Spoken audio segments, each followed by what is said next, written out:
Good evening. It's 5:30 PM on Wednesday, March 5th, 2025, and this regular meeting of the Sandpoint City Council is now called to order in the council chambers at City Hall, 1123 West Lake Street, Sandpoint, Idaho. For the record, I'm Mayor Jeremy Grimm presiding. Also present are Council President Deb Rule, Councilors Justin Dick, Kyle Schreiber, and Pam Duquette and Rick Howarth. Council Joe Aspiro is absent.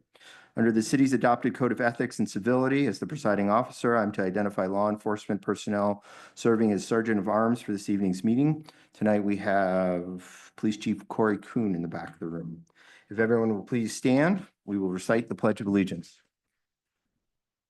Pledge allegiance to the flag of the United States of America and to the republic for which it stands, one nation, under God, indivisible, with liberty and justice for all. Moving on to announcements and reports. I would first like to welcome the members of the Daughters of the American Revolution Wild Horse Chapter Regent who are with us this evening. A proclamation was requested, which I will now read aloud. Whereas the series of wars and conflicts which our nation has been engaged in over time since World War II has resulted in 5.5 million military and veteran caregivers who are parents, spouses, siblings, and friends caring for those wounded, ill, or injured who have served our nation, as documented by the 2014 RAND study commissioned by the Elizabeth Dole Foundation.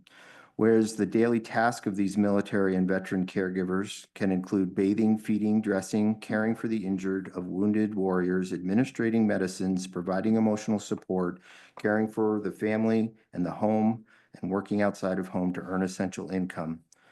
Whereas the nation provides multifaceted support to our wounded, ill, and injured veterans and service members through public, private, and philanthropic resources, but the caregivers receive little support or acknowledgement.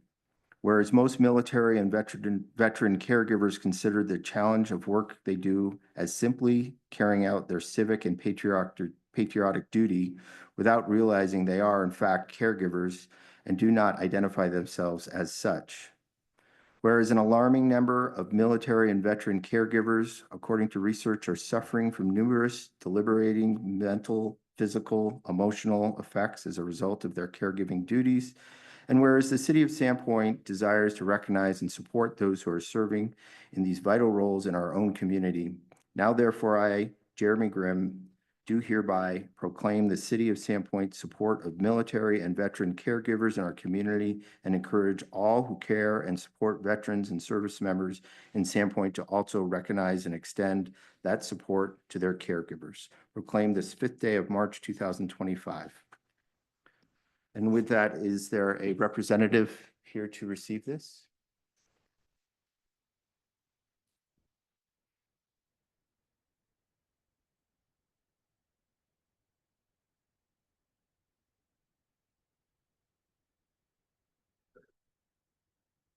There are many of you? Yes. There's 5. Okay. Ladies? Oh,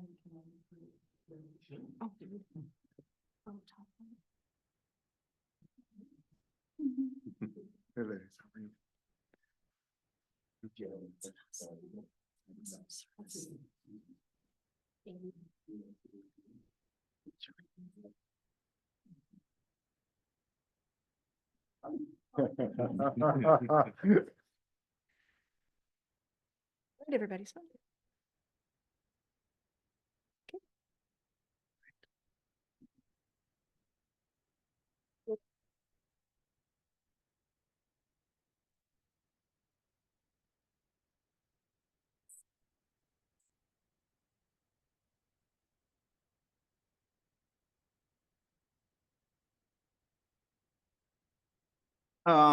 Before we proceed with our usual announcements and reports, I'd like to invite Dave Shuck, Bonner County Airport Manager, to the podium to provide a brief report on the obstruction removal project at the Sandpoint Airport.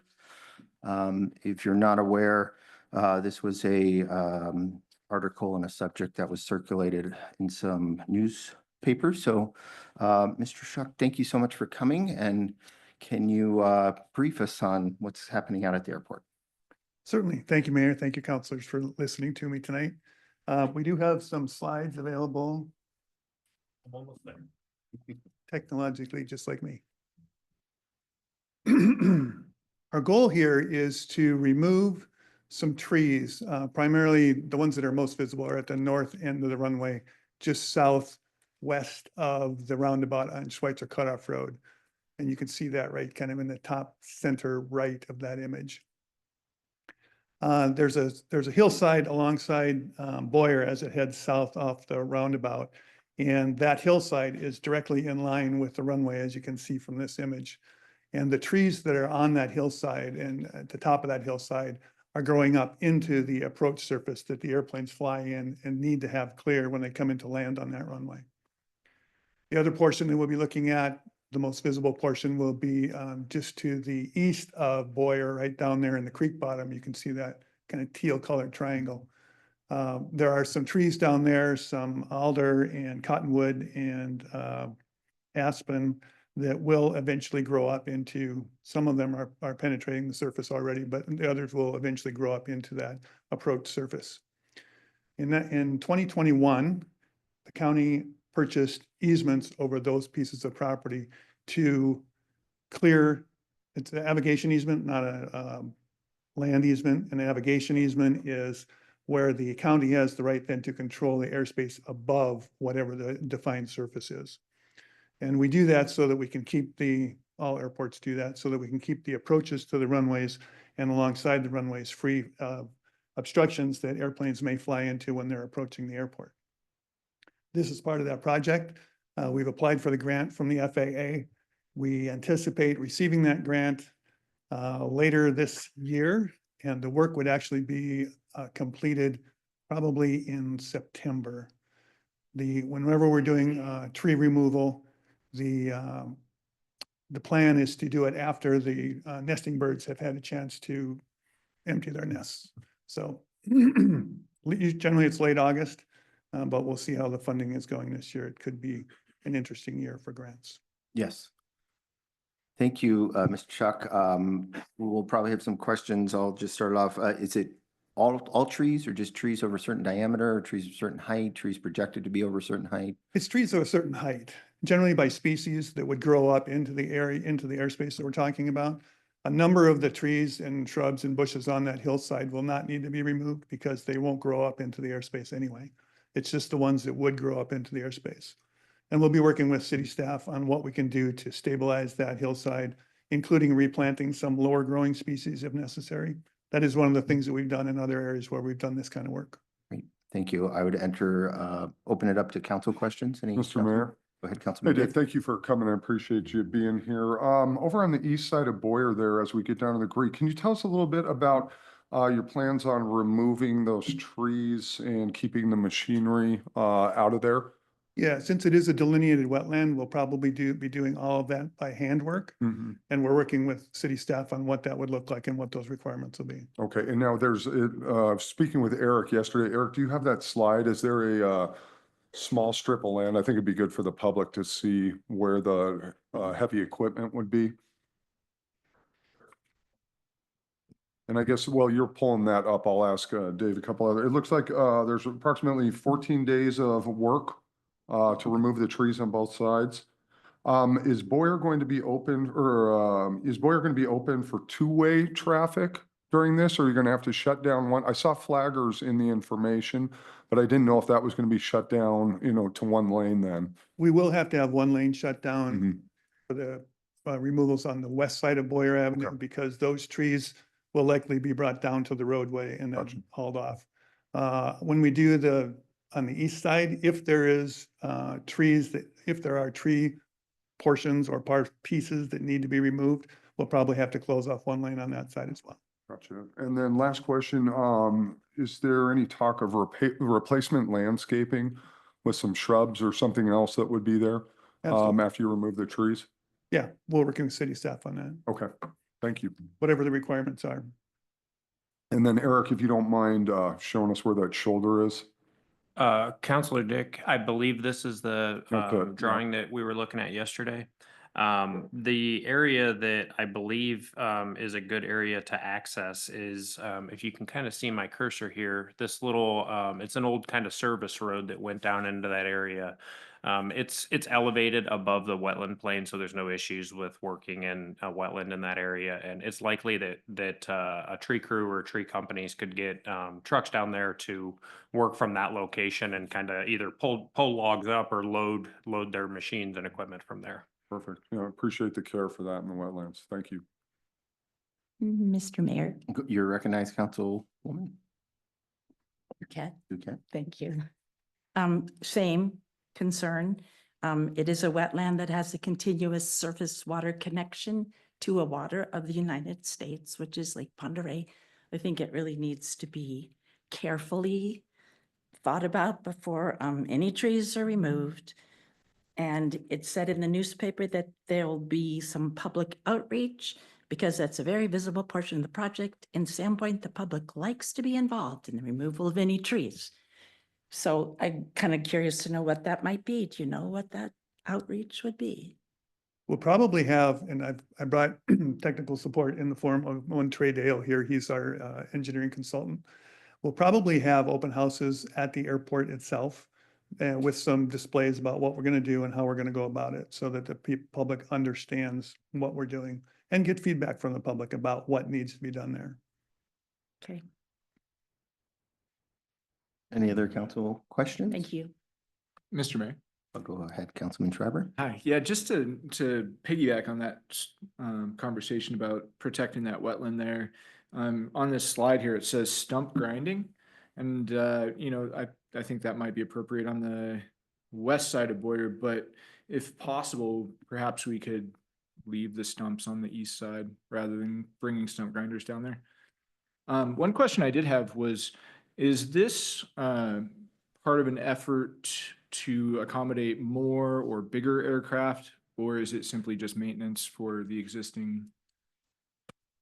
It is not an effort to accommodate more or, well, more. There's more people coming here all the time. So that's what we face at the airport as well. So there will be an increase in air traffic. The airport is limited geographically, as you can see here, and on the south end by a railroad. So there is no way and no desire for us to increase the runway length that would accommodate bigger bigger aircraft. The airport is designed as a B2 airport, and that means it's the classification for the wingspan of the airplanes that can come into it and the approach speed that they fly at. So that generally limits the larger aircraft from coming in here anyway. You do see some larger business jets come in here occasionally, and I'm sure you've heard them fly over town. That's somewhat at the pilot discretion. It's really more at the insurer's discretion because the insurers tell the pilots where they can go. And our airport is small and rural, and we are keeping it that way.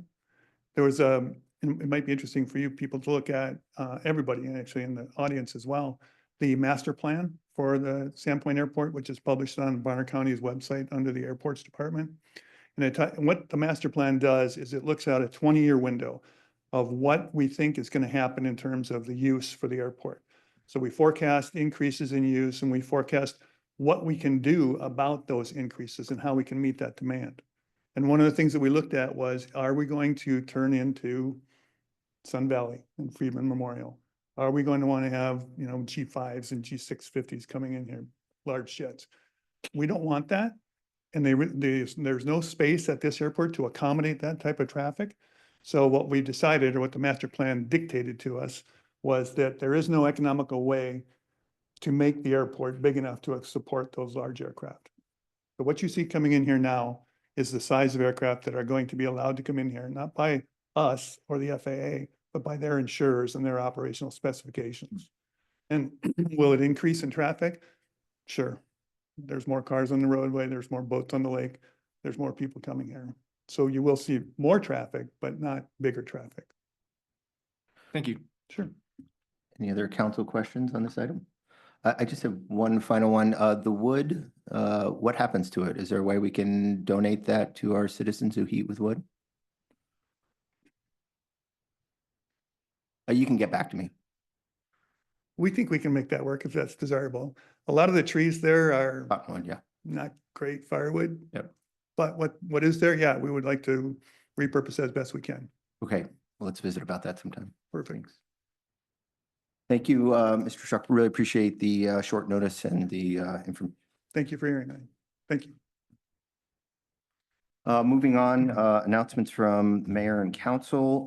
My only announcement is I hope council members and the public saw the paper today. Super pleased to announce the successful approval of a tax reimbursement incentive for Timberline helicopters and their expansion at the airport. This tax reimbursement incentive issued by the Idaho Economic Advisory Council and Idaho Department of Commerce will result in an expected 24 new jobs, 12 of which are expected to be A&P mechanics with salaries that exceed $80,000 per year. The direct and indirect impact of this growing business, which will include about a $13 million new facility for Timberline helicopters, will further help diversify our local economy and hopefully provide jobs that our children and grandchildren can work at and take on as we grow here. So that was my only announcement, kind of the fun item of the week to get to announce that. With that, any other council announcements? Mr. Mayor, I have Sustainability Committee. Councilwoman Duquette, you are recognized. Thank you. We finally had another meeting because of the holidays. We were postponed, canceled, and we had a good meeting. Always seems there's more to talk about. Let's see, we did discuss Jason Welker's presentation on parking, and some of the committee members had some really good ideas that we asked for them to share with him. We also talked about goals and suggestions for sustainability in the city. We wanted to talk about the definition of sustainability as it's reflected in the Sandpoint Comprehensive Plan, and we did talk about that. We did put it back on the agenda. Mr. Benner just told me because after reading what is in the comp plan, I wanted to make sure everybody had seen that because I think it's actually a pretty good definition. We spoke briefly about the recycling program that I've been working on. I showed pictures of the bins, and they had some suggestions on how I could get help emptying them and dealing with the pilot program to begin with. Let me see. We're having a special meeting on March 11th because we had items that we weren't able to talk about because we missed that meeting in December. We're having Meredith Todd, a sustainability director for the city of McCall, to come present to us on March 25th that Christine Moon had contacted and discussed more suggestions and goals for sustainability. What we've done is taken the comp plan and everybody has and looked through it and asked questions about sustainability and how it related to those chapters. And we will share that with staff and council when we continue to complete. Thank you for your efforts, Councilwoman Duquette. Any other council announcements or reports? Hearing none. I will now yield the floor to staff for some quick updates and reports. Let's look at a full group of fire professionals here. So let's start with fire. That's okay, Chief.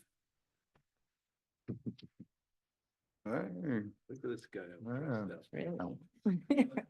Ooh la la. I actually wore this for Joel because I don't think Joel believed I actually owned a uniform. So it happens, but you know, we're glad to be here tonight. It's a special occasion, as you could tell. So I'd like to thank you guys for allowing us to come here and do this. Again, it's a pretty special event, but a pretty big milestone in a young firefighter's career is to get promoted off of probation. So in the fire service, we go through our daily tasks. You know, we can pause those to answer alarm calls, things like that for people in need. But we go through our day basically talking about budgets. That's a big thing that we do this year. We talk about training, talk about equipment and our apparatus. We also talk about what's broken and what needs to be fixed. we do focus a lot on prioritization of tasks on and off the fire ground. One thing, just kind of sitting here reflecting, going over, knowing these guys were going to come off probation today. One of the time old jokes in the fire service, it's told early and it's told often, but what is the most important thing that an old firefighter can teach a young firefighter?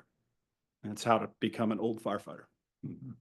And these guys are here tonight to start down the road by making a transition from their probationary firefighter period to a full-fledged firefighter. They've worked very hard for it, and they've earned it every step of the way. The 3 probationary firefighters we'll be promoting tonight are Stephen Ahmet, Connor Nelson, and Carson Nicholas. Each one of those has chosen someone to pin their badge for them, and we'll go through and read the letter for their promotion, and then call them up one by one to get their badges pinned. And this is where I probably should have brought glasses. So to Steve, Connor, and Carson, I am pleased to formally recognize you for promotion to probationary firefighter to firefighter with the Sandpoint Fire Department. This achievement is a direct result of your dedication, hard work, and outstanding performance during your probationary period. Throughout your probationary phase, you have demonstrated exceptional skills, initiative, and an unwavering commitment to the safety and well-being of our community. Your ability to perform under pressure, show leadership in challenging situations, and continuously seek improvement exemplifies the qualities we strive for in all of our team members. Your hard work has not gone unnoticed. You have proven yourself a valuable asset to our department and an exemplary role model of professionalism. Your positive attitude, collaborative spirit, and readiness to take on new responsibilities has set you apart as a firefighter who can be trusted to uphold the standards of excellence that our department is known for and strives for. I am confident that you will continue to excel in your role, lead by example, and contribute to the ongoing success of the department. The members of Sandpoint Fire Department look forward to seeing you continue in your growth and in your career and take on new challenges and responsibilities. Congratulations on reaching this important milestone in your career, and I commend your perseverance and look forward to all of you. Here we go, and look forward so that all of you will accomplish moving forward. To all that you accomplish moving forward. I told you I should have brought my glasses. That's how this works, right? So if probationary firefighter Stephen Almont would come to the podium, and Steve will be pinned by his father, Fred.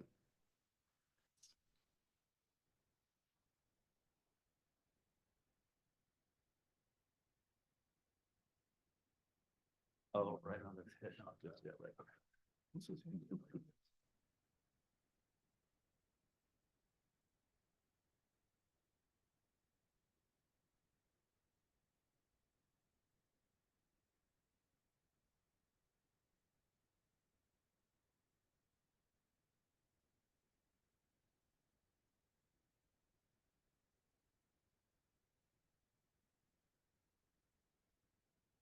That's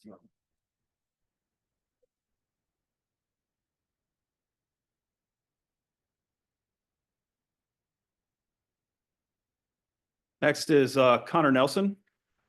And Connor will be pinned by Scott Campos, the fire chief of the Worley Fire Protection District.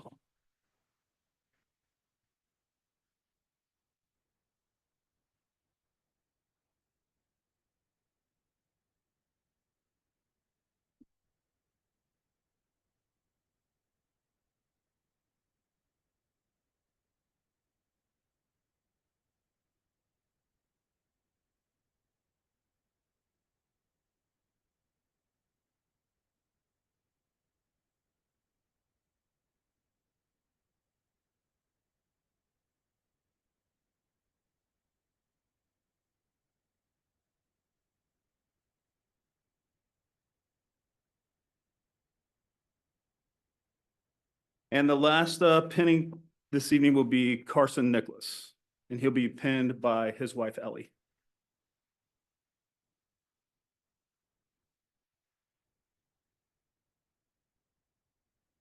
except not so fast. Okay, now here we go. All right. So of the three we had 4 new recruits and they all took the engineer's exam. So Carson not only gets off probation, he was the one that we promoted to engineer. So he gets his engineer badge tonight. So you get like a 2 for 1. That's how this works out. So just it's a little bit different letter. So bear with me. I'm going to mess it up because you get me emotional anyway. It is with great pride that I officially congratulate you on your well-deserved promotion to engineer. Your rise to the rank with the Sandpoint Fire Department, although swift, is a testament to your dedication and hard work. Taking on this new role in such a short amount of time is no small feat, and you have embraced this challenge head on. Your determination and adaptability have been key in meeting the demands of this position, and your success in this transition has not only enhanced the overall effectiveness of our department, but has also helped to solidify our staffing capabilities. As an engineer, you've significantly contributed to ensuring our team is well prepared to face the challenges of an ever-evolving community. Your leadership and technical expertise are vital as we continue to strengthen our ranks and meet the dynamic needs of those that we serve. Thank you for your commitment to excellence and for your ongoing dedication to the safety and well-being of our community. I'm confident that you will continue to thrive in this new position and make a lasting impact on both our department and the individuals that we serve.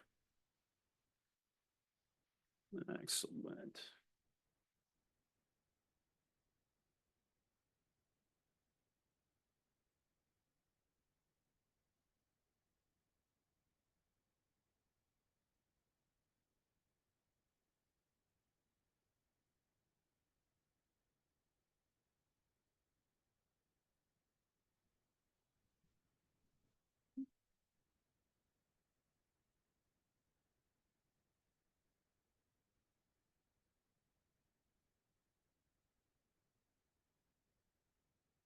Excellent.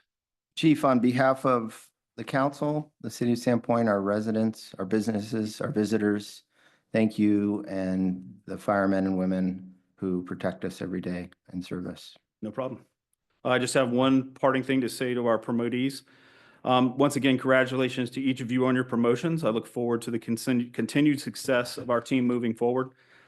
I just offer you to never stop learning, never miss a chance to improve, and always approach our profession and your role in it with a safety-first attitude. Thank you, Mayor. Thanks, Council. Thanks, Chief.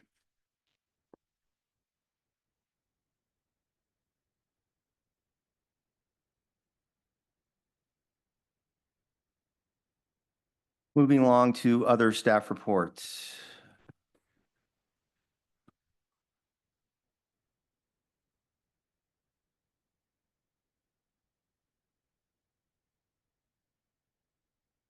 Cheryl Hughes, Central Services Director.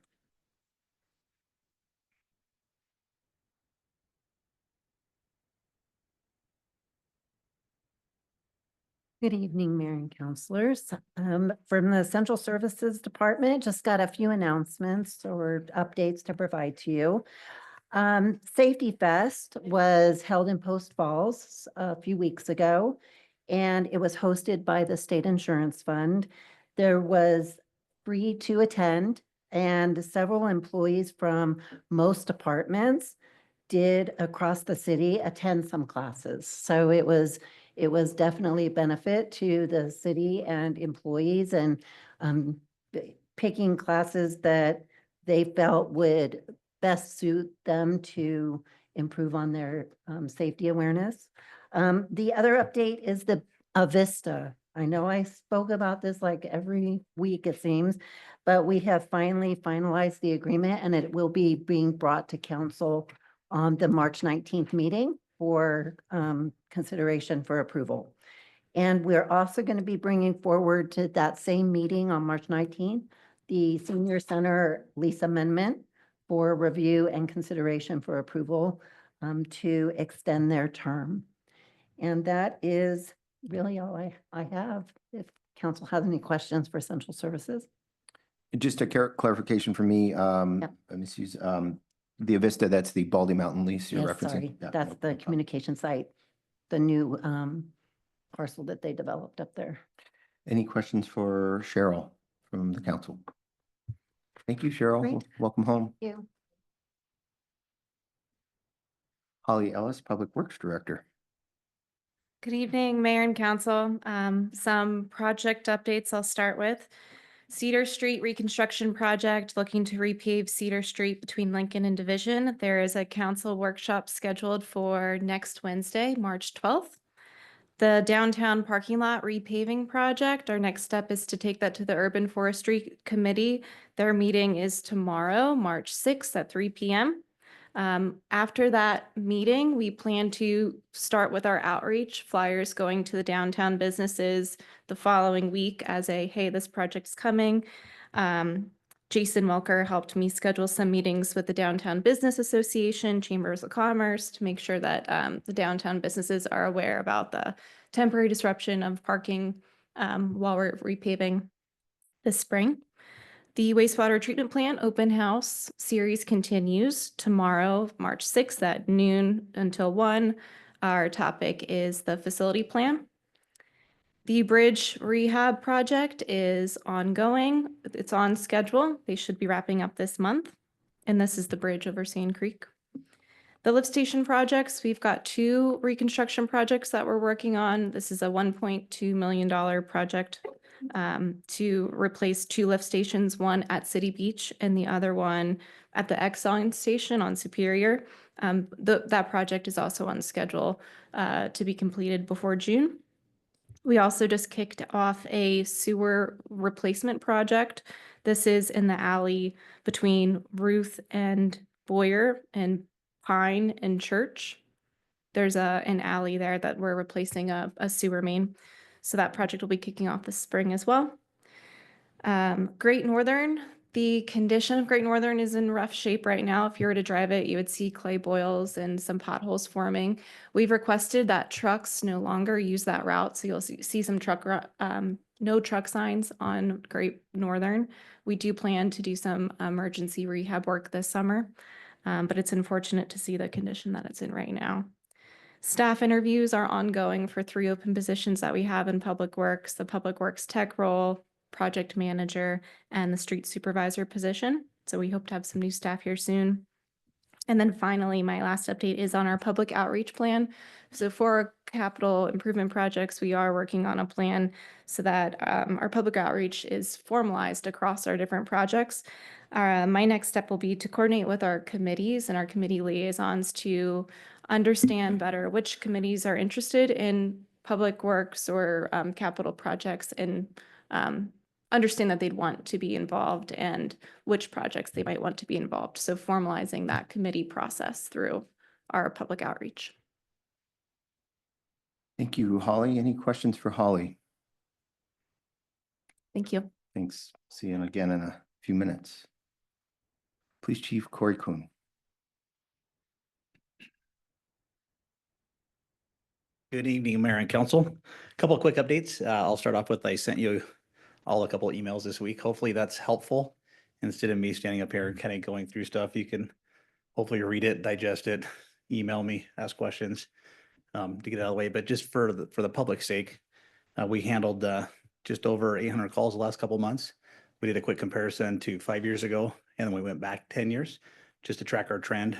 COVID hit us. We peaked a little bit in our community. We're back down to about where we were 10 years ago, which is good to see. So we do a lot of stuff by data-driven numbers. And so if you guys have any questions about any of the data stuff that we do, just ask and we can get that stuff to you. Truck routes. There's been some concern over truck routes. Just kind of a quick update for truck routes. So everybody's seen the truck signs. They look like a box truck. One of the concerns is some people think a box truck is something that can't drive up and down Pine Street. And that's not actually true. It's 26,000 pounds, which is, you think about something that's got to be larger than a school bus to fit that. So big dump trucks, logging trucks, gravel trucks, those type of things aren't supposed to use it. We have seen in the last couple of weeks as we've been enforcing it, some of the larger trucks, but they're actually making deliveries to downtown. So you got to watch them to make sure where they're going. One of the concerns that we have is the signage coming off the Long Bridge. We have the one sign. Holly is working with ITD to improve signage farther out. And then we're talking about adding some different language to it so that everybody understands what that gross vehicle weight actually is, so that everybody knows it's not just a box truck, it's anything over the 26,000 pounds. There's just some quick updates. Any questions? Thank you. Council members? Thank you, Chief. Keep up the great work. Director Jason Welker, Planning and Community Development, and Parks and Rec. Thank you, Mayor. I have some handouts for you tonight. Take one, pass it down. Okay.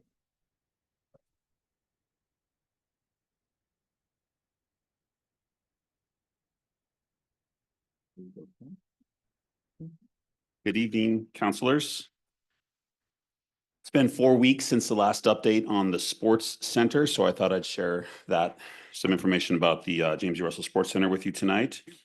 I asked Katie Bradbury, our Recreation Superintendent, and Daniel Luvisi, our Sports Facility Supervisor, to give me some updated numbers. That's what you have in front of you in one hand. What you have is basically the weekly attendance numbers broken down by different user groups. Going back to February 3rd, you can see the numbers of pickleball players each day, tennis players, non-members, how many community court time users we're getting daily from Sandpoint city limits, outside of Sandpoint, how many youth we are seeing, how many reservations we are seeing, attendance revenue, and total revenue. Total revenue includes reservation income and special groups that are reserving court space as well. The numbers you don't have in front of you here are membership numbers. We're holding steady around 120 to 130 monthly members since we started selling memberships on December 16th. That is below what we projected when we planned the facility. We are continuing to engage with the tennis and pickleball community to try to encourage membership. One of the things we're going to be offering in the next month is leagues for both tennis and pickleball. Daniel and Katie have been working with the Sandpoint Tennis Association and the Panhandle Pickleball Club. Leagues are going to be a real member driver, because when we offer those leagues, we know historically city has offered tennis leagues every year for several years. We're going to be putting that in the sports center starting next month, when those normally don't start until May when the weather's nice outside. But those leagues will have a member rate and a non-member rate when we offer them. So we're hoping that some of those tennis players in the community who have perhaps been waffling on whether or not to make the $40 or $45 commitment for a membership will take advantage of the discount that the league will provide for members. So we are actively programming the facility. I'll give you a rundown of some of the groups that have used it. Besides the city rec department, Sandpoint Lacrosse has had practice there for the last month, 2 or 3 days a week. They've used 1 or 2 courts at a time. They do 1 gender at a time, 15 to 20 kids practicing lacrosse. It's been quite successful. The Panhandle Pickleball Club has held private events. Sandpoint Tennis Association has held private events. Conixu Land Trust had a community meeting around their Sand Creek project last week that was very well attended in the community room. Ponderay Peddlers have had a community meeting in the community room. Of course, last week, Sandpoint High School Tennis started. They're practicing 5 days a week right now. Actually, I think they have Saturday practices as well. Valor Christian High School has been reserving courts for PE programs. Lake Ponderay Alternative High School has been reserving courts for PE programs. The Homeschool Academy has been reserving courts for programs. And coming in April, this is one I'm super excited about. I bet the mayor is as well.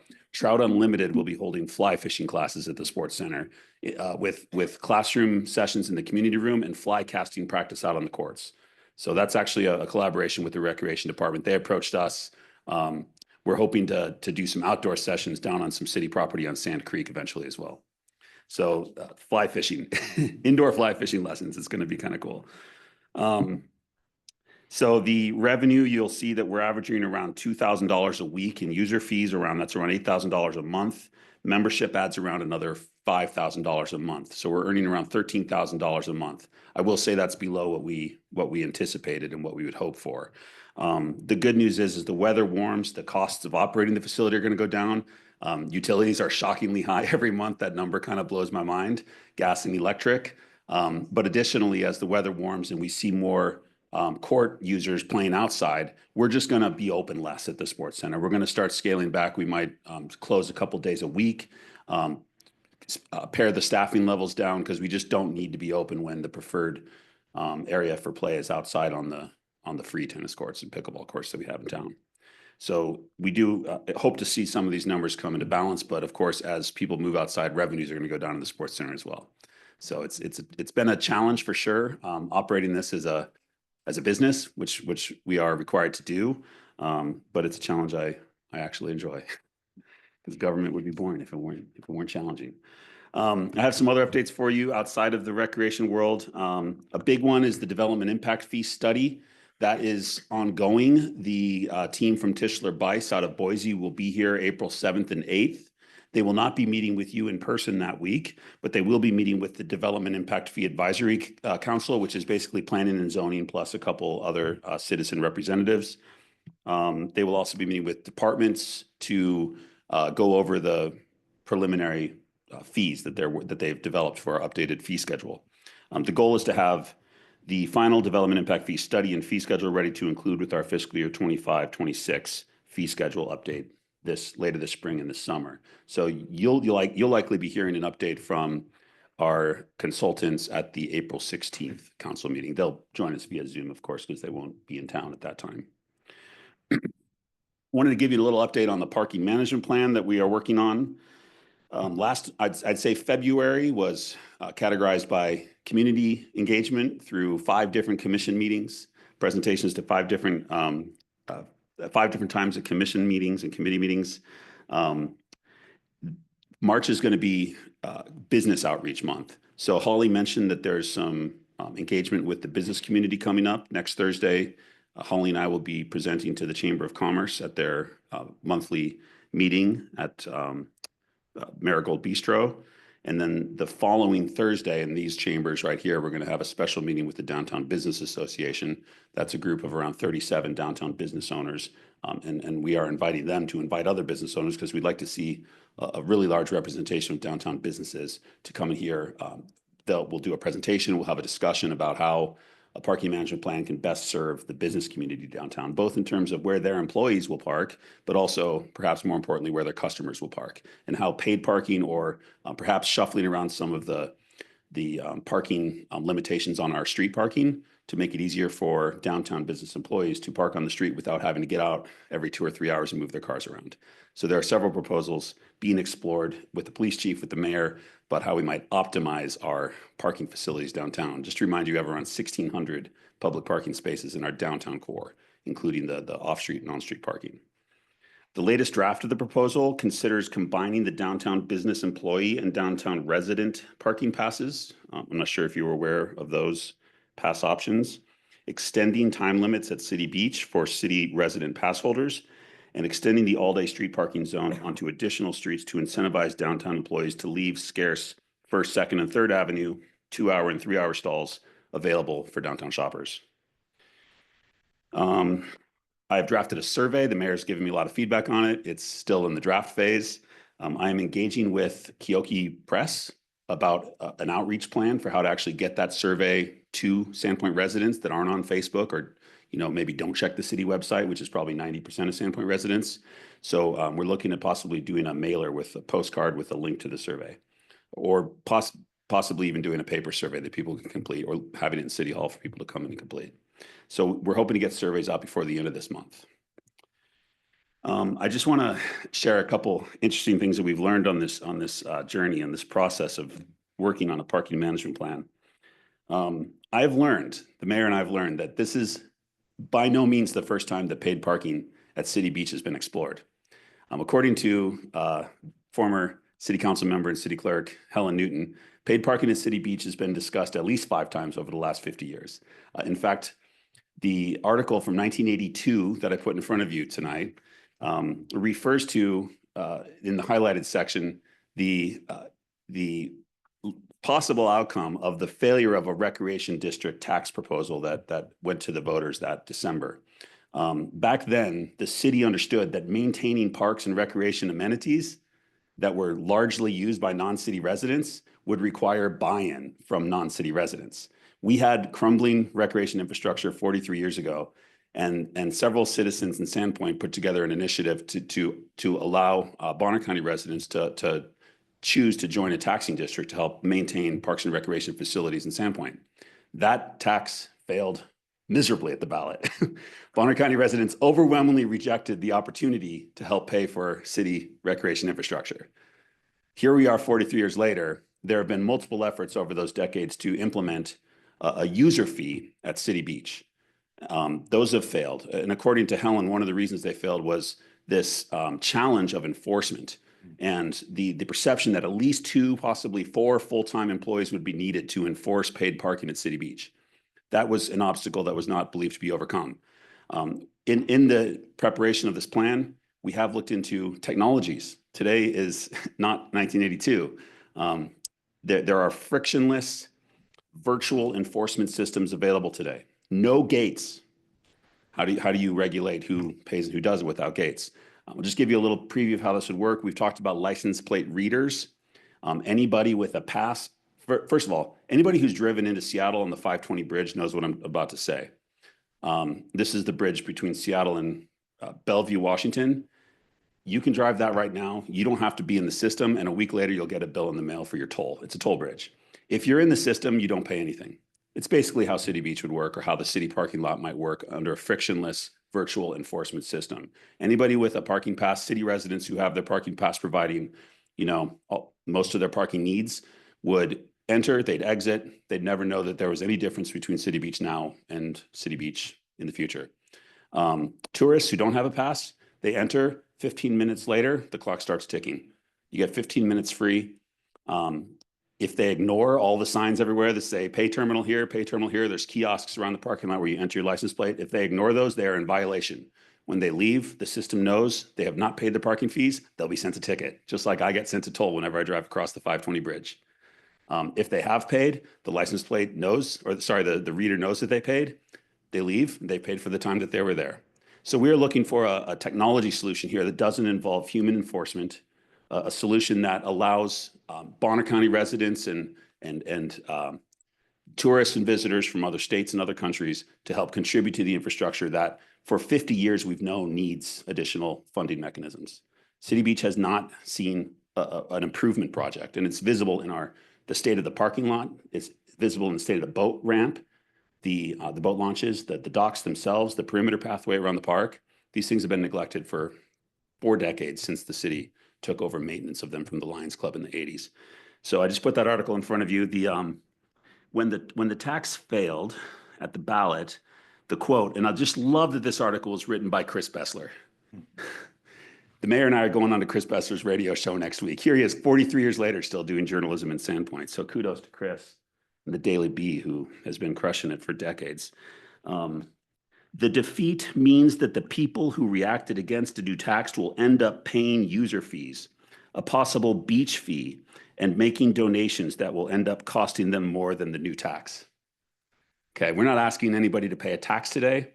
A user fee is what we're talking about for our public parking facilities, because the costs of maintaining those run in the hundreds of thousands of dollars. You're going to be making a decision about resurfacing a parking lot that we've never, at least not since 2016, we haven't collected any user fees for. So that burden is being borne by property taxpayers in Sandpoint today. Okay, that's all I have. If you have any questions, let me know. Thank you, Director Welker. Appreciate it. Council, have any questions for Director Welker? Mr. Mayor, You are recognized, did Councilwoman have one Duquette. question. When the community room is used and the practices and all those things you said, is there a fee schedule for those things? Yeah, it's on our fee schedule that you guys approved last July. Okay, Yeah, thanks. $25 for local nonprofits and $50 for businesses or for-profit uses for the community room per hour. Okay, thanks. I'll Yeah. look that up. Okay, thank you. Any other questions for Councilman Welker? I have just one, Councilman Welker. If no one else has. Director. I'm sorry. You will forever be. So it looks like pickleball use is significantly, maybe even 4 times as significant as tennis. Can you speak to that? Is that a reflection of the actual user groups in demand? Yeah, that was true before the sports center was built as well on our city courts. The pickleball club is a big part of that. They have an active group that plays daily in large groups of sometimes 20 to 30 people. So oftentimes if you see like, 23 pickleball players, they were all there at the same time, or most of them were there at the same time during one of those 2-hour pickleball play sessions. So the pickleball club is the largest kind of representation of users so far. And do you get the sense that there's, I mean, there's obviously, what are there, 14 pickleball courts and 4 tennis courts? Yeah. Is that a factor that we only have 4 tennis courts? If we had 16 or 14 tennis courts, do you think there'd be more tennis players? Is that about the tennis community that you think? I will say I'm one of the tennis players. I've probably played 12 or 15 times now. And I've maybe once out of those 12 times have I seen all 4 courts being used. It's usually a mix of, 1 or 2 tennis courts being used and then 6 pickleball courts being used. And I will also say that it's probably because I go at the peak hour, 5 p.m. is usually when I play after work, and it's packed. It's always busy in there when I go. But there are also swaths of the day where there's like almost nobody in there. So one of the changes we're making right now is we're going to take Tuesday and Thursday mornings and we're going to open at 10 o'clock. And that's to give the facility staff time to do deep cleanings every week. We're not paying for cleaning services at the sports center. So the staff that work there have to clean the toilets, and it takes about 2 hours to do a mop. We have this big motorized wet mop that mops the floors, and we haven't even had a chance to use it yet because we were open 12 hours a day, and it's generally there's somebody in there, and you need the courts empty. So, so I guess what I'm getting at is, Jeremy, there's rarely demand for all 4 tennis courts from what I've seen. Now, that's not true during high school practice season, right? Right now, there's 40 kids in there. They just finished at 6 o'clock, but there were 40 kids in there until 6 tonight playing tennis. Did I hear you correct? You played yourself 12 times. You probably had a partner you were playing against. I have 1 tennis partner.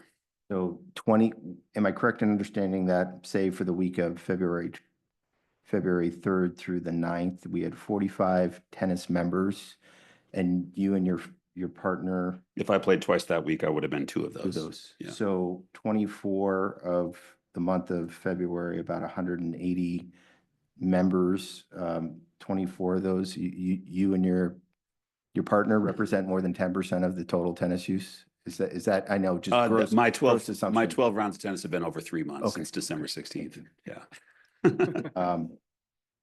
And I just raised these questions because do you recollect what we had budgeted for the revenue for the year for the facility? Yeah, Or the expense, the operational expense, one or the other? we had community members in the tennis pickleball community telling us that 300 was not an unreasonable estimate in terms of paying members. So far, we're at about 120.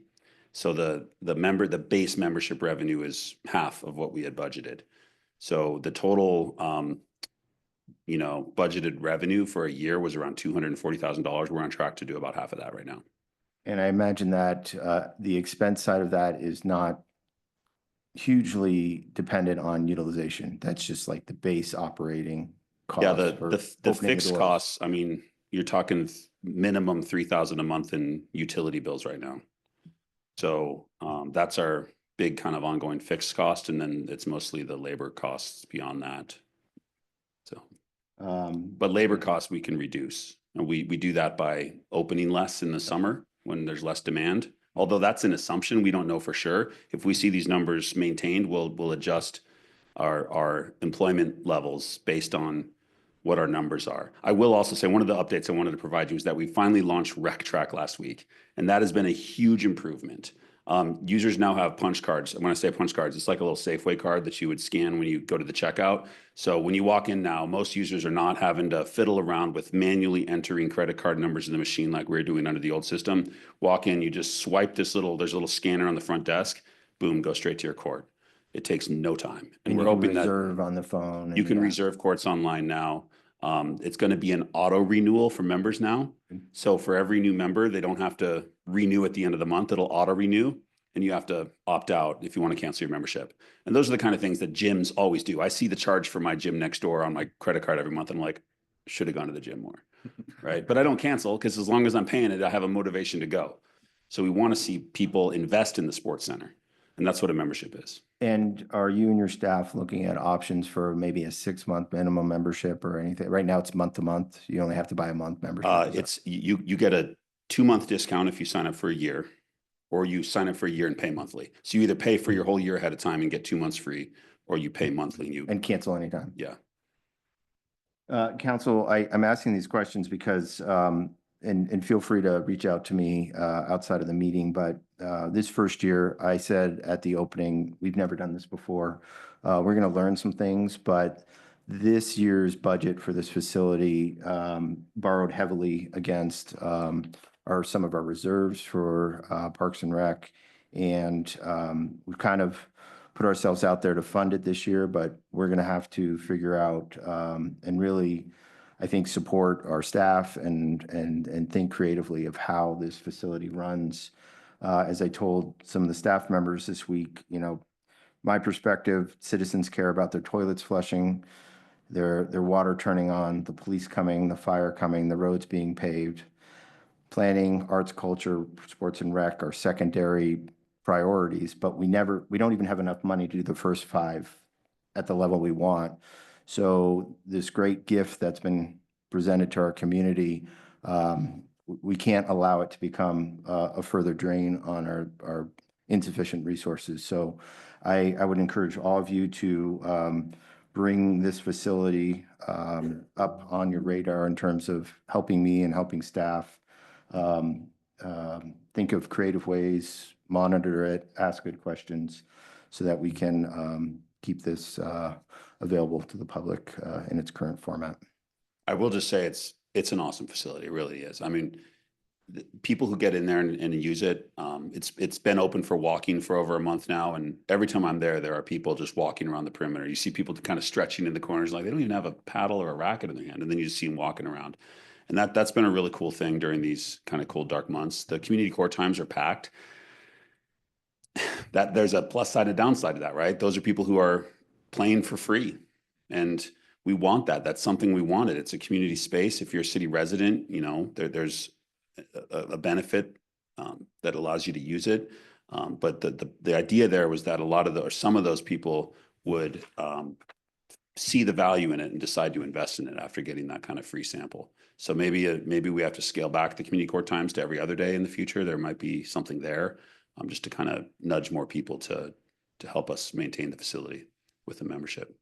Director Roca, I'll just point out a couple other things. And for the council, it does appear that during the community court time, we are having a majority of Sandpoint residents in comparison to Bonner County residents. And I guess we can follow up later, Jason, but I'd be interested to know what the membership breakout is in that proportion as well. Whether they're more Bonner County residents or city residents in terms of membership. Sure. I know it's dynamic, and I know you're going to fly a plane somewhat blind on this one. So wish you the best of luck. Thank you. Thanks, guys. Anything from finance? I think Sarah's just working on budget. You'll be seeing that coming up shortly. And I think that will cover all of our department heads out there. So moving on, next we'll proceed with the public comment portion of the meeting. If you wish to speak and haven't yet completed a sign-up form, please do so and hand it to a staff member at the back of the room. If you'd like to speak on any item included on this evening's agenda, now is your opportunity to do so. For purposes of a general public forum, you're also welcome to comment on any topic pertinent to the business of the city that is not included on the agenda. Those attending remotely who wish to speak may raise their hand on Zoom at this time. I'd like to make everyone aware the city does have a policy on public meeting decorum. The rules are posted just outside the chamber doors. In summary, I would ask that everyone please be pleasant and respectful, not make derogatory statements about others, including city staff, not be disorderly and disruptive, no calling out, clapping, or holding up signs, etc. Please note that council cannot take testimony on any planning, land use related matter outside of official public hearing. Public comment time is for comment only. No questions or debate. You're welcome to contact me during regular city business hours if you have any questions or concerns. Again, this is your opportunity to speak on items listed on the consent calendar or under old or new business or on an item of general nature relevant to the business of the city. This is the only public comment time that will be offered to you this evening. When it's your turn to speak, please state your name and whether you reside in Sandpoint city limits. Each speaker will be given up to 3 minutes. And with that, Madam Clerk, has anyone signed up to speak during public comment? Yes, Mr. Mayor, Ben McGran.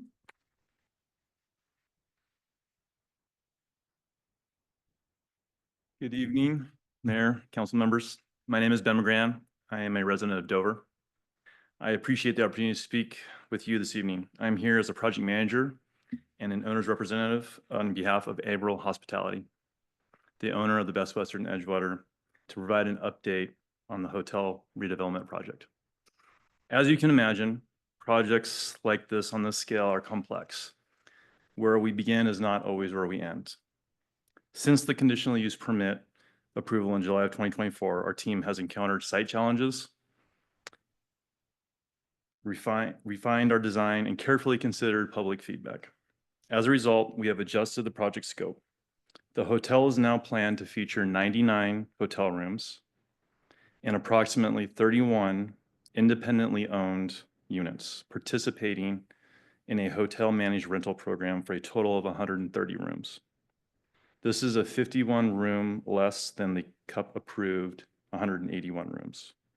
The event space, wellness, spa amenities, restaurant, lakeside bar remain largely unchanged. Importantly, the projected employment, revenue, tax contributions remain steady as these independent units are expected to offer a wider range of accommodations and higher nightly rates. To address parking concerns, we have planned 145 on-site parking spaces in 2-story parking structure west of the hotel along Sandpoint Ave and Dock Street. We understand the public concerns about our hotel guests using City Beach parking, and we are confident that our on-site parking will adequately serve nightly guests and visitors. If the need arises, additional parking such as a wedding on a busy summer weekend, we are actively working with private businesses and securing contingent parking and will provide hotel-owned shuttle services for attendees. Our parking plans do not include City Beach. Looking ahead, we plan to break ground in summer of 2025 with an anticipated opening in summer of 27. We are in the process of rolling out a website with information and public updates. Additionally, we will return to City Council with a further update via a formal agenda as we progress. We are excited to bring 80 years of resort and hotel management experience from Whitefish, Montana to the Sandpoint community. Averill Hospitality is grateful for the ongoing support from the City of Sandpoint Planning Department and the Sandpoint community members. Thank you for your time this evening. We look forward to continuing the conversation. Thank you. Thank you, Ben. Rebecca Holland.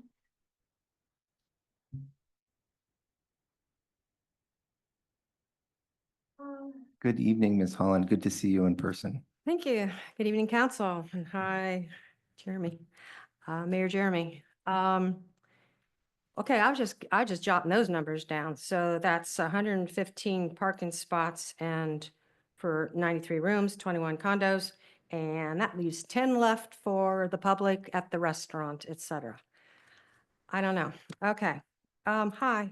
So, for the record, Rebecca Holland, I live in Sully Valley, and I've been traveling, and I love telling everybody that Sandpoint's my hometown. So here I am. And I came here tonight, to speak about the erosion of our First Amendment rights. As guaranteed in our nation's constitutional Bill of Rights, our freedom of speech gives every citizen the unquestionable privilege of speaking truth to power. We, the people, know it is 100% okay for us to express agreement, as well as it's 100% okay for us to express disagreement with our public officials. It is especially true regarding public policy and expenditures of public funds. I suspect certain members of this council at this meeting remember the meeting in the spring of 2023 when nearly 40 local residents came here to speak in opposition to the city's plan at the time to cut down 20 mature shade trees and tear down a sweet neighborhood playground park.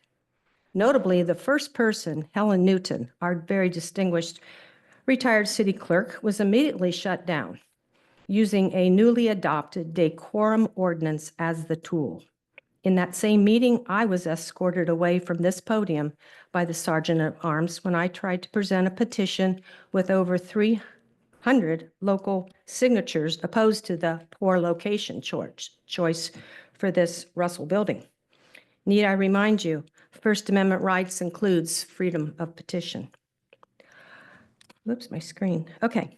So let it be noted, this oppressive decorum document, sections of this, designated to squelch public involvement, eventually went on to be the basis for the Bonner County Commissioner's legal fiasco over public comments. In that case, that cost us county residents over $300,000.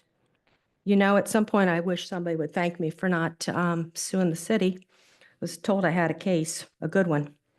Instead, I played it through at the stupid 1 year timeout, slapped with me unconstitutionally, and I am here again tonight, again, pressing for this council to direct legal to clean up this bad ordinance. Again, I tell you, I did nothing wrong. I never lied. I never came in here and called bad names or swore or was belligerent, but I was to the point, and you know that, and that is okay. Ms. But Holland, your 3 minutes is up, but you can keep going if you can wrap it up, please. Thank you. okay, thank you. Where is it? Okay, so please know local citizens will be watching as I press this issue forward in every available avenue. The moment requires this, just as our nation's watching Kootenai County, where Sheriff Norris is being held accountable for his disrespect toward an educator there, dragged and zip-tied at a public meeting because he didn't like what she had to say. We have a right to say this.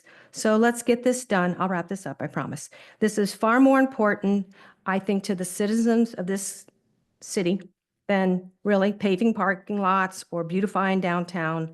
And to that, I'd like to quickly say, if you really want to do something for our local people on that score, please spend the money on a separated bike lanes, starting at Oak and Fifth, to getting through downtown to City Beach, to allow the kids age 10 and up in this town to ride safely from the central neighborhoods.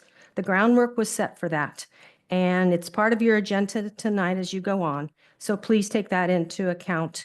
It's far more important and should be way ahead of business owners, realtors, restaurateurs, developers, artsy-fartsy wishes for blue ribbons. Thank you for your time. You bet, Rebecca. Nice to see Oh, you. and one more thing, because I'm a county person and it was talking about the parking lot, is like, we have no problem, I shouldn't say, I have no problem, and many of the people I've talked to, with contributing. We'd like to contribute, but we'd also like to, when we come to City Beach, have more than 2 hours. Just like the same push out was there for that. So Thank you, Rebecca. We will be addressing hours would that be, like, policy nice. in the coming months. thank you for your time.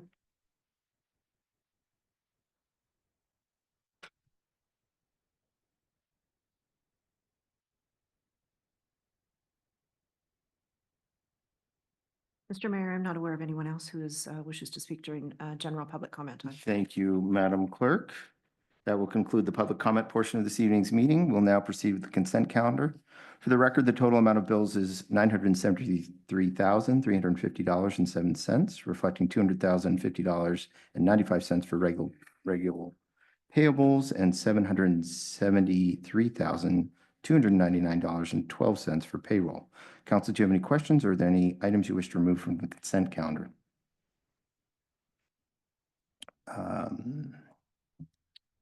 Therefore, I'll entertain a motion to approve the consent calendar. So moved. Second. Moved by Dick, second by Schreiber. This will be a roll call vote. Counselor Rule, Yes. Counselor Howard, Yes. Counselor Schreiber, Yes. Counselor Dick, Yes. Counselor Duquette. Yes. Mr. Mayor, motion passes. Thank you, Madam Clerk. Moving on to old business, we have none, and on to new business. Item 4. Next, we'll have an update on the downtown revitalization Phase 3, and I'll yield the floor to Project Manager Eric Bush. Council members, just for an overview, we will be proceeding with contracting with a design and engineering firm to handle the final phase of downtown revitalization, roughly from Bridge Street south to Superior. Do I have that right? Or is that Ontario? Superior. This is the beginning stage, so look forward to getting early council thoughts, input, feedback, and then you will be along for the ride as well as the public. This is not an action item. It's just a presentation to bring you up to speed of where we're headed. With that, Eric and Holly, thank you. Good evening, councilors. Eric Bush, Project Manager, City Forester. Much like Mayor Grimm said, we just wanted to provide you an update, kind of let you know where we're headed with Downtown Phase 3 kicking off. So to give you a little background, we completed Phase 1 in 2018. That was the improvements along Cedar Street from 5th Avenue to 1st Avenue. Phase 2 was completed in 2020. That picks up where Phase 1 left off at Cedar Street down to Church Street along 1st Avenue. The areas with the red bubbles kind of highlighted, if you can see my cursor on the screen, constitutes Phase 1 and Phase 2 respectively, kind of those locations. So Phase 3 is picking up right where Phase 2 left off at 1st Avenue, just north of Bridge Street. So we're getting ready to initiate design, but prior to doing that, we wanted to present to City Council and kind of let you know what our plans were and get any comments and direction moving forward. Eric, sorry to interrupt. Whoever's controlling the screen, is it possible to blow up the presentation and shrink the people? Oh, beautiful. I think we're gonna have some maps and things. Perfect. Thanks. So the photo that's here on the right is from Phase 2, looking south along 1st Avenue, just south of Gunnings Alley. This is obviously concrete being poured and finished. That was just kind of an example that I put in. We've got two priorities, two overarching priorities with this project. One is intersection improvements, and the other one's corridor improvements. So when I say intersection improvements, I mean traffic improvements at Bridge Street and 1st Avenue. Of course, Bridge Street is how you access City Beach, and that intersection has been a problematic one for a number of years. So this project will be improving that. The other is 1st Avenue and Superior Street. This is when you come off 95 into town and kind of head north on 1st Avenue. And I'll dive into that a little bit later. And so for the corridor improvements collectively, that's utility improvements, that's the streetscape in front of our businesses. That will be just at Bridge Street south to hopefully Lake Street. The kind of determination of that is purely budget dependent. So we're going to get as far south as we can, as far south as our money allows us to. The corridor improvements will be, obviously pedestrian focused on the sidewalk portions, as well as traffic improvements and utilities, as I mentioned previously. So we're working based on kind of 5 master plans here, and the images that are in your packet and what I'll display in the upcoming slides are all generated or pulled from those master plans. There's been no design work done on Phase 3 to this date, short of the examples in your packet. So those are the Downtown Streets Plan and Design Guide that was completed in 2012. Our multimodal transportation plan, which is quite a bit more recent, downtown design competition from 2 years ago, and then our water system and collection system master plan. Those are related to our utilities improvements. So pulling up the concepts, one of the concepts anyways, you'll notice that these are 2 different concepts, 2 different drawings. The one on the left that's black and white comes from the multimodal transportation plan. The one on the right comes from the downtown design competition documents. They look quite a bit different on the surface. When you dive into them, they're relatively similar. They're both considering various turn and control methods for traffic leaving Bridge Street, so headed west on Bridge Street. They both come at it from kind of different directions, but they're pretty similar concepts. And I'll dive into this image is the same one that is on this slide. It's just enlarged a little bit more. And these sorry. These kind of restrict turning movements. This concept restricts a left turn on Bridge Street to First Avenue if you're headed out of City Beach or from the hotel. And the previous slide also would do a similar thing, but it allows a left turn back onto First Avenue. The point is, we have options here and things to consider. A lot of the final decision making with respect to what is appropriate for future traffic methods is going to be based on a traffic study. So these are concepts that have been vetted throughout review and approval of their respective master plans that they came out of. These are certainly not the end all be all solutions. They need to be vetted further. And of course, with any council comment as well. All of those will be considered. This is just a starting point for us.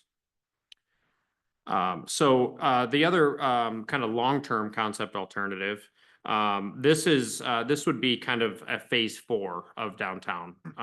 And this concept would not be installed during the phase 3 improvements. This would be kind of the next phase. So that we included that in your packet to just kind of inform and make everyone aware of that. But this installation is not part of our plans currently for downtown phase 3. And Eric, the key element of this is that it closes the continuation of First with a pedestrian plaza. Is that what I'm seeing? That's correct. It does. So if you can see my cursor on the screen, the kind of little hash marked area would be a pedestrian plaza. So no vehicular traffic through there. The circles on either end, the north and south end, would be either bollards, movable planters, something like that to control traffic. This layout, if implemented in the future, could be designed and implemented in such a way that it could be First Avenue could be closed seasonally, for example, during the summer months, and then reopened as normal as it functions today during the winter months. That's an option, but that's something that will be determined later on. So now I've got a couple concepts that we pulled out of our downtown design competition. This is, of course, an illustrative rendering of First Avenue and Bridge Street intersection. This is not anything that is set in stone by any means. This is just a concept and an example that I wanted to pull up and show this evening. So a gateway, meaning the kind of archway that comes up over First Avenue, that could be installed. It could not be installed. That's entirely dependent on where the design process goes and where City Council directs us to move forward. So this is another one that came out of the downtown design competition drawings. And I've kind of highlighted the project location in red in the kind of center and bottom of your screen. But I wanted to pull this one and show this one because this is any of the work that we're doing in downtown phase 3 is not just on First Avenue. It's not just those businesses. It's in service of a longer term master plan goal for downtown. This is just one example that I wanted to show. We have others throughout town, but we won't be working on this design or implementation in a vacuum, meaning only considering First Avenue. Of course, there's other effects and other things that need to be considered, both short term and long term. Moving south to Superior Street and First Avenue, what is currently just kind of a right turn as you come into town. This drawing was from our Downtown Streets Design Guide from 2012 that recommended the installation of a roundabout. This is also in, you can kind of see it in the bottom of your screen in this previous slide. This was also kind of recommended as a part of the downtown design competition master plan as well. So that kind of comes out of 2 different master plans. And that is what we would be looking to install at Superior Street and First Avenue. This is another rendering that came out of the same master plan, the Downtown Streets Design Guide, showing stormwater treatment and management within the roundabout. That certainly could occur. We could go a different direction. There's lots of different ways to kind of finish the inside of a roundabout. This is just one option that I wanted to show and explain tonight. So moving forward, the design phase, once we kick that off, after tonight, we will be drafting a RFP and issuing that to get interested design teams and then ultimately selecting one. These are just a handful of components that'll be considered throughout the design phase of the process. So obviously a traffic study, which I mentioned earlier, will inform those intersection improvements and ultimately make recommendations on what are the best improvements given the particular location. We'll be reconstructing utilities along under First Avenue, water and sewer utilities. Of course, pedestrian improvements, stormwater treatment, street trees, parking options, and of course, a public outreach campaign throughout the whole design and construction phase. So schedule moving forward, we'll be issuing a request for proposal, like I mentioned a minute ago. We will be bringing that professional service agreement to City Council for approval once we have selected a design team. And then, of course, a public outreach plan will also be presented to City Council. We realize this is a really impactful project in the short term and the long term. In the short term for our businesses and residents, it will be impactful as far as day to day. In the long term, hopefully we hope that it really makes Sandpoint even more attractive for visitors and everyone else. But we will be working on design, I would imagine, for the next year or so, year and a half. And our funding sources are SURA, Sandpoint Urban Renewal Agency, and our utilities funds, water and sewer utilities funds will be paying for a portion as well. So with that said, that's all I have. I'm happy to go back to any slides, answer any questions you may have. Just wanted to let you all know where we were. Thanks. Great job, Eric and Holly. Thanks for your work on this. Council members, I'll open up to questions and discussion. I would like to emphasize that this is pretty much it for the next 3 years. I mean, when you look out and think of what we're going to do at the sewer plant, and this is the only other major pot of money, and that pot of money is coming from urban renewal. These aren't dollars we can spend really anywhere else in town. They have to be spent in the revenue allocation footprint, which is what this is. So with that, I'm super excited to proceed on this project. It's, like I said, going to be one of the few major improvement projects that we will do in the next 2.5 years. So with that, let's go around the horn. Questions about process or initial thoughts or highlights or lowlights or concerns that you see as we proceed. Mr. Mayor? Go ahead, Councilwoman. Council Very President. short, quick comment. Just on your schedule there, the public outreach piece and, bringing it back to council. So since now we've reinstated a lot of the committees, I'd like to see how the committees sort of fit into that piece too, in addition to the public outreach pieces and stuff like that. So if we can, on the front end, get them involved. That's all I have to comment on.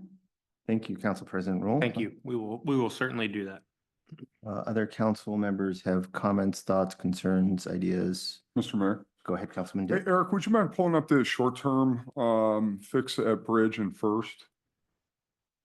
So, and Holly, thank you, and Eric as well. Thank you guys for your office hours yesterday. I think this has got this in the long term, have a few of our First Street business owners, our business owners concerned. And I've got to report back to the downtown shopping district tomorrow here. So a couple of things.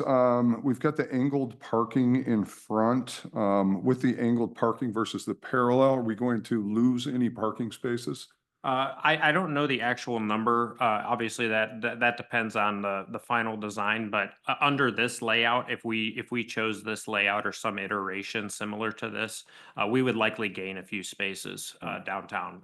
We're gaining those by having angled spaces as opposed to parallel, which gives you a little bit more efficiency in this context. Perfect. And then can you speak a little bit about the cycle track? I know there's been some confusion about that, about having bicycles going north and south against the flow of traffic as well. Can you explain how the cycle track works versus a bike lane? Sure.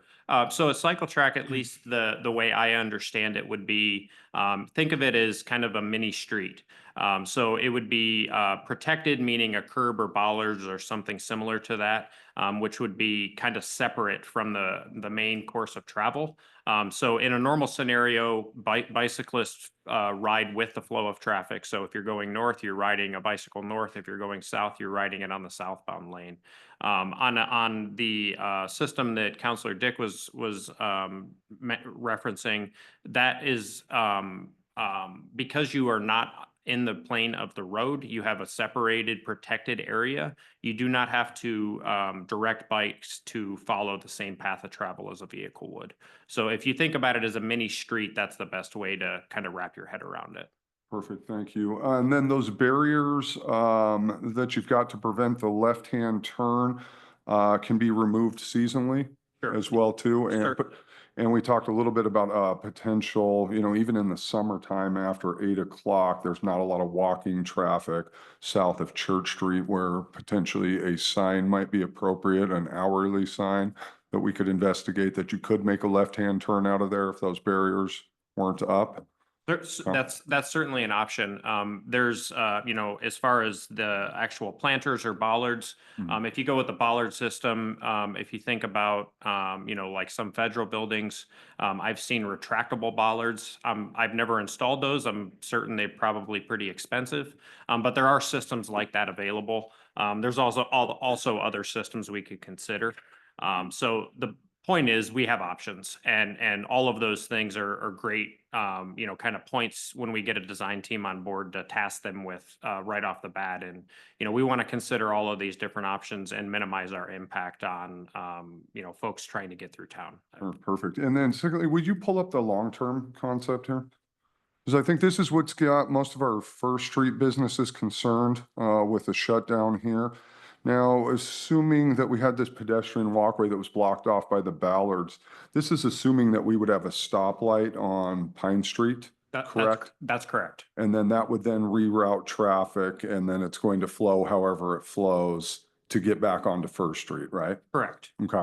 And then some of the other options that we can look at here that we went over yesterday was raising that pedestrian area and potentially getting rid of the bollards or the barriers there, which will still minimize and slow traffic where people can drive down First Street and still have a wide berth for pedestrians as well too, which I think is great. And I appreciate the not to be installed during phase 3. Like I said, I think when this went out, everybody said, oh gosh, this is happening right away. So we've still got plenty of time and plenty of input for anybody who's in the downtown business area. Thank you. Councilman Dick, on that point, I share your concern with making people go through a maze to get to our downtown.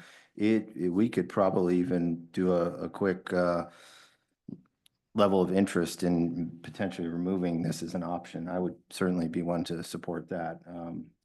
I like removing it and raising the actual intersection there and potentially a different color for pedestrians. Any council members have feelings about these forced bollards, this physical barrier to block traffic going up and down First? Anyone passionately feel like this is the right direction to move, don't know enough, or have other feelings that they'd be comfortable removing it as a direction for our consultants to move and look at? Mr. Mayor, I think this was considered way further out, more like a 20-year plan. I guess I would say we don't want to get rid of options for something when we don't know what we're going to look like in 20 years. I don't know that it's the right choice for now, but because this isn't part of phase 3, then I think it's kind of wasted effort to have a discussion on it and get a feeling for what these council members feel, because I don't know that any of us will be sitting up here in 15 or 20 years from now. My experience is that there are a lot of different small towns that do end up closing down some of their downtown streets, whether temporary or not temporary, and most of the time it brings even more people downtown. I don't know if that would happen in Sandpoint. I just have some experience with that, but I think again, to get a temperature on something that might not happen for 10, 20 years is premature. I appreciate that, Council President Rule, and in retrospect, seeing that it's quite clear not to be installed during phase 3, and it is a long-term plan. I feel like maybe that clarifies it in my mind that this isn't something we're going to focus on phase 3 improvements. Council, have any other questions, comments, perspectives to share with staff on this? Mr. Mayor, Go ahead, Councilman Howard.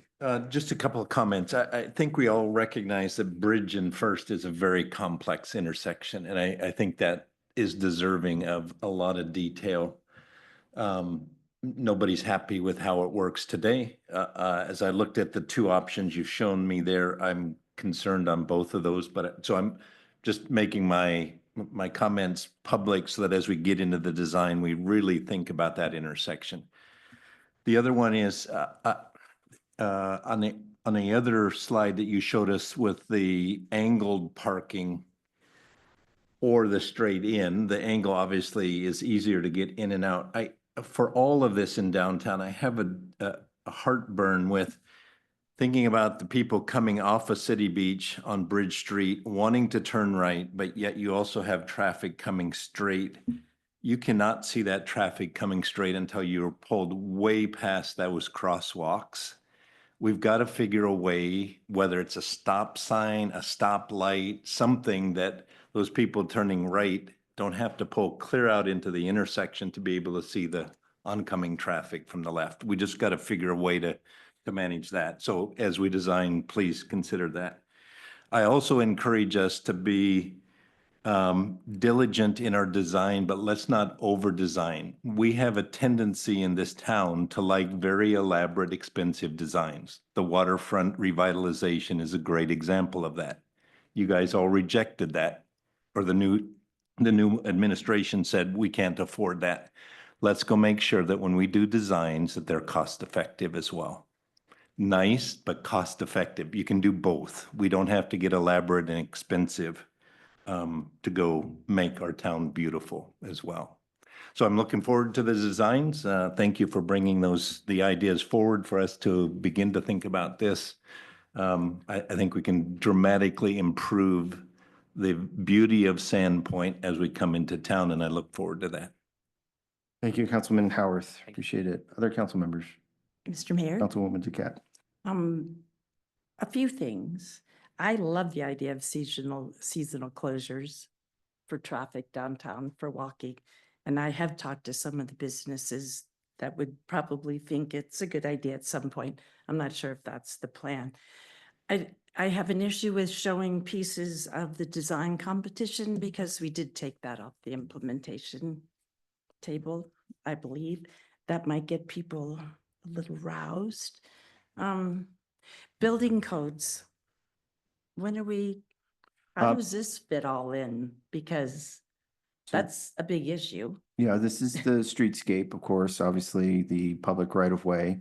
High level, as soon as we get some more capacity in the planning department, our senior planner will be working on zoning, long-term planning, why the added staff hopefully gets approved in the budget, and the existing staff will work on current planning. But we are in a deficit in terms of land use planner capacity right now.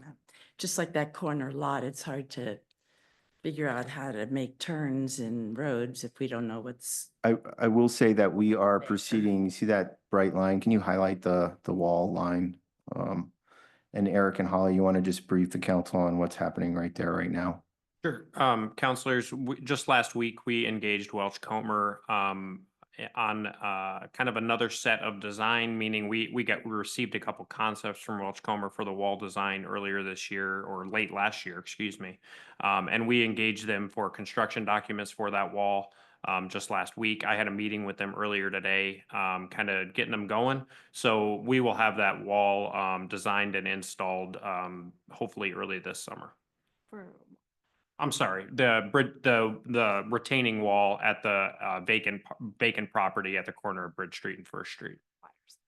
And wider sidewalk will be included as a part of that. That cheap piling that you see there now is actually on city property. It's going. That will be moved back into the hole in the ground. And if you're not aware, there's money set aside from the land exchange and the purchase and the trading that the former administration did for that property. So we are trying to get that done, depending on how much groundwater there is and the structural challenges. So that, I just wanted to speak to your question about that area. And biking is ridiculous right now on Bridge Street, so please make something that's safe, functional for Understood. adults and children. Right on that. Mr. Mayor? Go ahead, Council President. I just had one other comment that came up. We did have a meeting last week of, subcommittee of the bike ped, and we, had some discussions about phase 3. And we talked specifically about between Lake and Superior and how that piece of street has always felt really broad.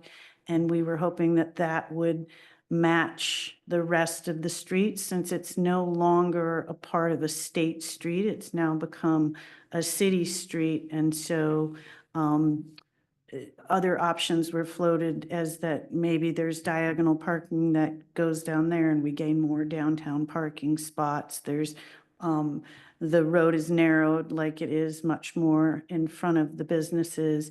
And so Sandpoint would become much more pedestrian friendly as you get further out in that direction. And there is property for sale out there, so we don't know eventually what private property would next to the pizza place out there. So there was some discussions about that. So I'm looking forward to design, but I'm just kind of putting that bug in your ear, because that part of the road still feels very unsafe for pedestrians. There's nowhere to store the snow and all those things. And I know that you and Eric and Holly are both very aware of that, but that was some of the stuff the committee discussed when they knew this was going to be coming along. So Thank you, Council President. Eric, can you pull up the GIS and show the revenue allocation area? I can, just bear with me 1 second. And Council, I'm asking for this, already brought up, and I'm sure there's other council questions, but I think it's important that you understand the hard geographic lines for the funding of this project. yeah, I know. You know, I totally, when I put my planner hat on, there's something very important about a sense of entry into a community. You pull off the on-ramp. I personally would love to see a divided, boulevard in front of Conoco and the Powder Hound, and really not expensive, but make it work really well. So that's the revenue, revenue collection. I'm looking for the RAA under layers. Yep, RAA. There you go. Beautiful. So this orange hashed, this is where the urban renewal can spend money. So the reason I asked to bring it up is because you see it ends right there at Superior.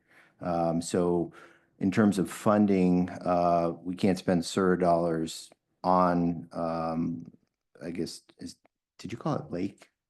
Or is it? I'm talking about First Avenue from Lake to Superior, which is in the revenue allocation dollar area. I was not talking about Gotcha. Superior going out to Conoco, but I Gotcha. did mention that the land's for sale. So as that develops out there, getting yourself at least to Superior and a comfortable pedestrian friendly, whether that is walking or biking.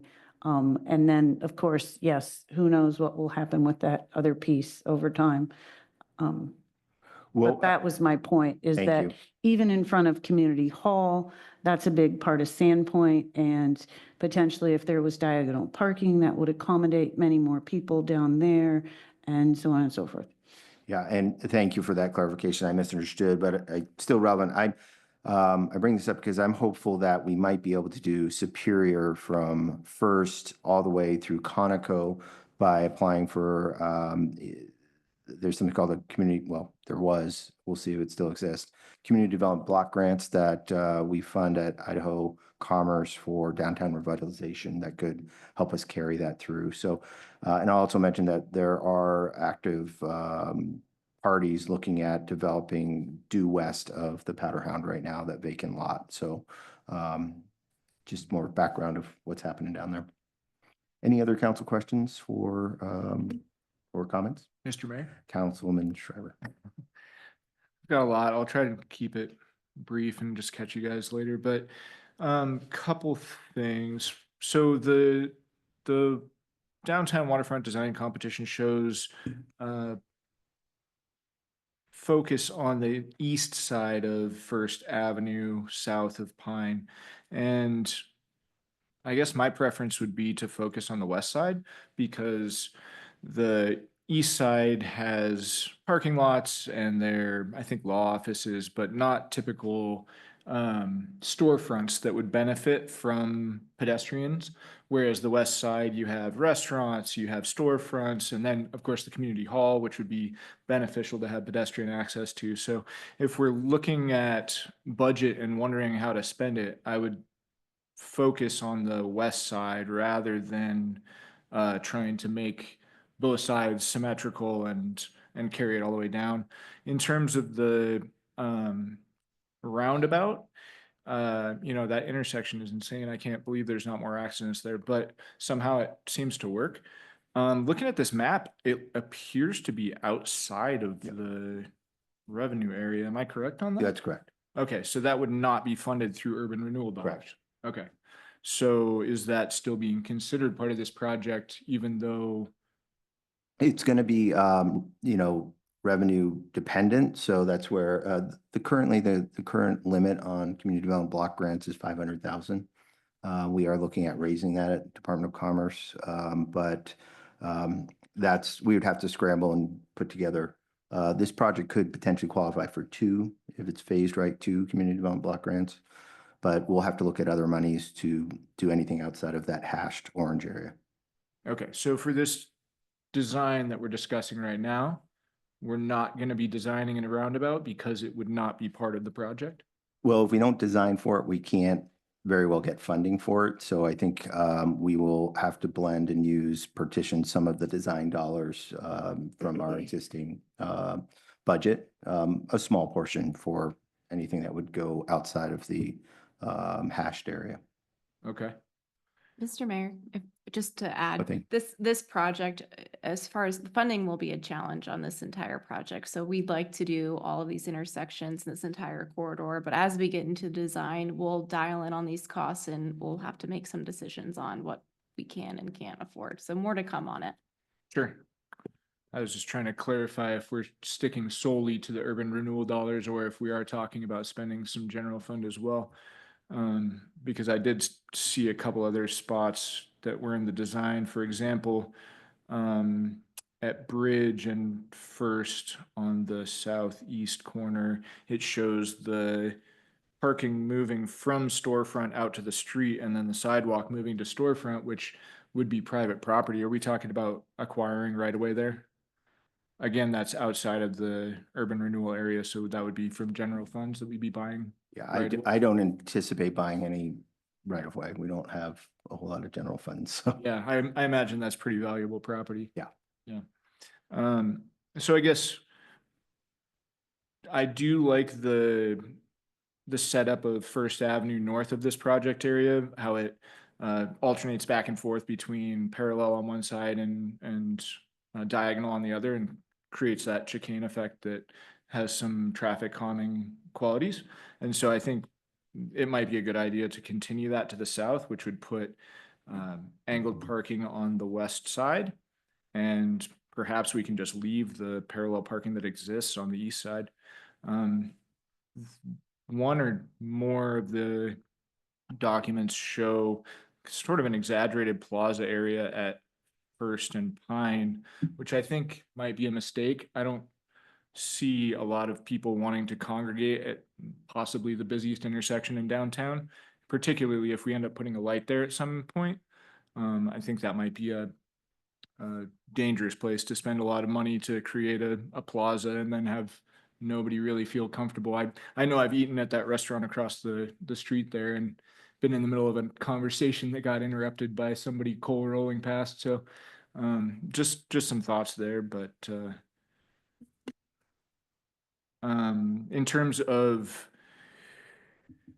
I think, Counselor Duquette brought up the idea of the historical preservation district. The majority, if not all of that district would fall in this revenue area, right? Perhaps we could use urban renewal dollars to fund that planning process. Certainly, I mean, it's depending on what our district footprint is, but those would be public dollars available. Yep. Okay. I'd like to explore that, definitely. And then in terms of bikeability, it seems like the Main Street corridor is going to be the future main bike route into downtown, and it's already pretty harrowing riding a bike, sharing traffic downtown. I wonder, and I'm looking at the map here and I see that it might end up being outside of the urban renewal zone, but perhaps we could wrap a bike path around the back of the buildings, sort of by the Canada there, and then along the Sand Creek waterfront. Yeah, that's referred to generally as Gunnings Alley. Right. Yep. And I don't have a great understanding of the property trade and what our obligations are. That's certainly something we'll have to freshen up on as we move forward. There was some property acquisition and deposition back there between private property and the city. So I'm sure Deb and Justin know more details, but I have to freshen up, and I think we all can. Mm-hmm. And then any discussion about the intersection at Bridge and First and Church and First? I just feel the need to say that since we have this hole in the ground, we do have an opportunity to fix that intersection. And as soon as that hole gets filled, it's not going to be a hole again for a very long time. So rather than spending a whole lot of money to fix a inadequate intersection, perhaps we should look at realigning that intersection. Thank you, Councilman Schreiber. Can I make one quick comment? Sure, go ahead. That I Councilwoman think Duquette. behind Gunnings Alley was supposed to be a bike route, bike That's my path, understanding.